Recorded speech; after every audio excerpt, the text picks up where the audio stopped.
Golf Central on YouTube, brought to you by the Chrome Soft Golf Ball from Callaway. Hello, I'm Matt Adams, and this is your Golf Central update. Monday night, the PGA Tour sent a 4-page memo to players outlining adjustments to eligibility starting next year and confirming that the designated events award substantially more FedEx Cup points than full field tournaments beginning in 2024. So beginning next year, there will be 16 designated events, including the 4 major championships, the Players' Championship, 3 FedEx Cup playoff events, and 8 other tournaments that have not yet been formally announced. If a player finishes in the top 50 through the FedEx Cup playoffs, they will be eligible for the designated events. More on that in just a moment. Players finishing 51 through 70 will be exempt for full field events in the Players' Championship.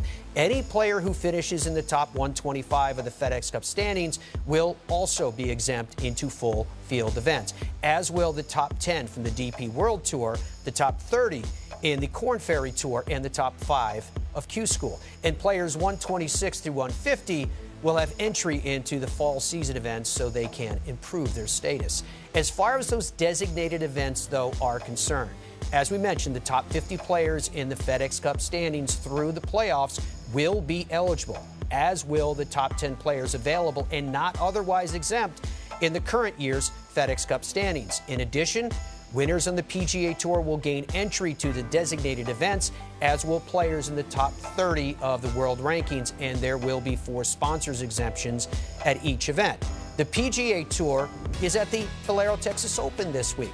It has been held at the Oaks course at TPC San Antonio since 2010, and for all the players who haven't qualified yet for the Masters, this is their last chance. Only a win here will earn them an invite, and that includes Rickie Fowler, who spoke with our Kira K. Dixon. It's definitely nice to be back in a better spot. Even with the last few weeks, I haven't felt great with the swing, especially driver or longer clubs. But I feel like I'm in a position where I'm able to at least still go out and score and get it around. Where before, if I was a little off, that was kind of the miscut and going home early. So getting a lot more out of it.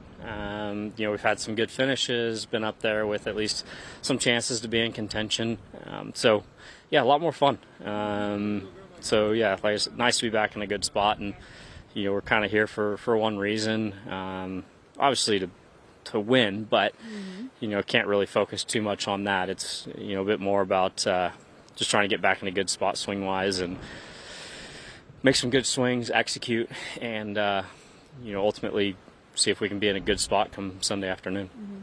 Well, just by nature of where this is on the calendar, the storyline going into this week and next week is, of course, Augusta National. And this is something that we talk about kind of every year when it comes to this week on the calendar. But for you, how do you balance thinking about the potential opportunity of getting back to the Masters versus just wanting to win a golf tournament and the swing changes that you're working on as well?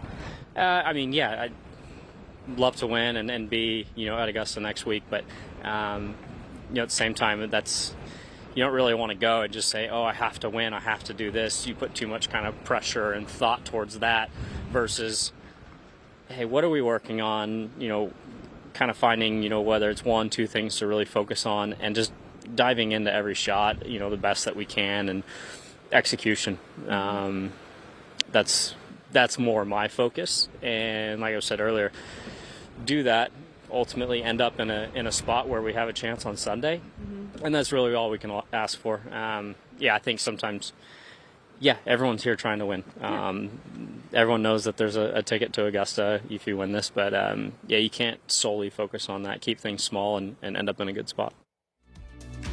The Valero Texas Open is one of the great historical tournaments for the PGA Tour. The event has always been held in the San Antonio area, and its history was recently chronicled by author Kevin Robbins, whose book, It's Been a Journey, The True Story of the Oldest Golf Tournament in Texas, documents the rise and growth of the Valero Texas Open. So we welcome author and professor of practice at the University of Texas, Kevin Robbins. And Kevin, do you think it surprises people to find out how long ago the Texas Open actually started? It might, and let me start by thanking you for having me on to talk about the Texas Open. It's a very distinct event on the PGA Tour. It's this scrappy little tournament, the little tournament that could. It's been near extinction many times. The community has rallied to save it every time. And so really, it's no surprise, I think, that the tournament has lasted 100 years. San Antonio is not going to let it die.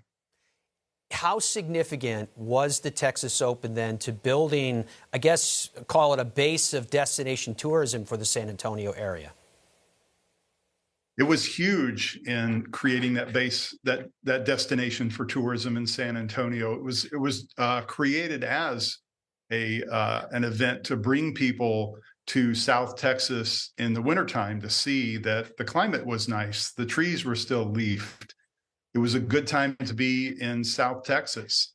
That's how it began. And it's no longer quite that function, but it did coincide pretty neatly with the rise of San Antonio as a tourism destination. So I think it deserves some credit for creating this tourist mecca in San Antonio that people visit year-round. There's little doubt about that. And, of course, the tournament also has a very proud history of champions. Could you talk to us about some of those legendary names?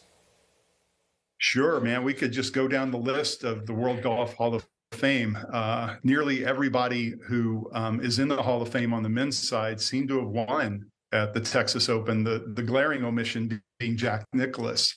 But Arnold Palmer won there 3 times. Ben Hogan won there, Byron Nelson, Sam Snead, going all the way back to the first one in 1922. Yeah. It's got a long list of storied winners, and I think it's a marquee tournament. It's smaller now. It I think continues to lose a little prestige against other tournaments on the schedule, especially the way the schedule looks now.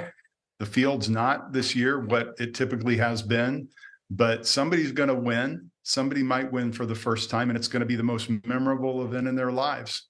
That's true, too.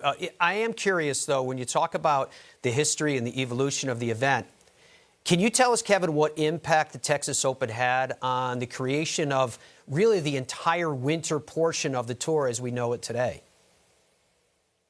That's a really good question, and I didn't actually appreciate that before I began researching this book. But yes, as it turns out, the winter swing that we see now in the modern tour that starts in Hawaii and then goes to California and then back over to Florida, all of that began in the winter of 1922 when the first Texas Open showed a lot of people, a lot of touring players at the time who were club pros too, that golf could be played here, golf could be played in the South. It didn't have to be in the sweltering middle of the summer. It could happen in the winter, and honestly, that's what led to the winter swing that we see now. From a community standpoint, how much of a buzz does the tournament continue to bring to the San Antonio area today? San Antonio is very proud of this golf tournament, and they hold it dearly. I think that's because, as I mentioned earlier, it's almost gone away a couple of times for lack of financial support. The tournament has needed title sponsors over the years. Title sponsors have risen to the challenge. San Antonio takes great pride in the fact that this tournament has been in their city for 100 years, the longest period of time that a single PGA Tour tournament has been in the same city. Kevin, great job with the book. Thank you very much for your time today. Thank you so much for having me.